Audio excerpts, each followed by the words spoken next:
دلته ډیری هغه ځوانان دي چې د اګست له 15مې مخکې د جګړې په ګرمو سنګرونو کې له خپلو سرونو سره بازي کوله، خو دا د نن یې د کمپیوټر د زده کړو لپاره 4 میاشتنۍ دوره پای ته ورسوله. دوی هیله لري چې راتلونکي کې د هیواد او خلکو لپاره په ښه حکومتولۍ کې خدمت وکړي.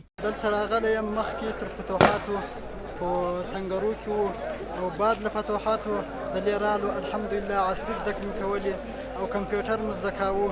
اوس الحمدلله ډېر څه مو زده کړي دي چې په راتلونکي کې ولس ته خدمت کولی شو. مخکې مې جهاد کاوه، ډېر وخت په جهاد کې تېر کړو، بیا چې کله فتوحات رالو الحمدلله موږ رالو دلته مې کمپیوټري زده کړې شروع کړې. په 4 میاشتې کې مې دا زده کړې وکړې الحمدلله. بس دې چې فارغ شو. هر کال په پکتیکا کې د مخابراتو د ریاست له لوري د کمپیوټر د پروګرامونو د زده کړې په برخه کې ځوانانو ته اسانتیاوې برابرېږي چې سږ کال تر ډیره دا سهولیتونه د مجاهدینو په برخه رسیدلي وو. د دې برخې مسؤلین وایي چې موږ د بیلابیلو ادارو مجاهدینو ته د کمپیوټر د پروګرامونو په برخه کې 4 میاشتنۍ زده کړې ورکړې ترڅو په خپلو اداراتو کې خپل ولس ته ښه خدمات وړاندې کړي. نن دا زموږ د مخابراتو په ریاست کې د 4 میاشتو په دوران کې 40 تنه ملګري مجاهدین د ریاستونو او د رسمي ادارو اړوند کسان د کمپیوټر د آفیس پروګرامونو سره بلد او خپل ولس او خلکو ته په خپلو ادارو کې خدمت کوي.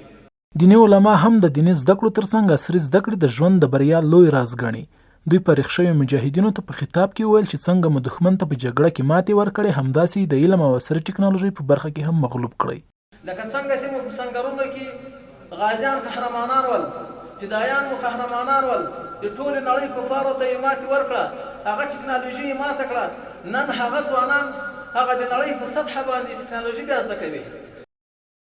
له کله نه چې په هیواد کې د جګړې سنګرونه ساړه شوي، ډیری مجاهدینو د دیني زده کړو ترڅنګ عصري زده کړو ته مخه کړې چې یوه اونۍ وړاندې هم په پکتیکا کې ګڼ شمېر مجاهدینو د انګریزي ژبې له یو خصوصي کورس څخه د فراغت سندونه واخیستل.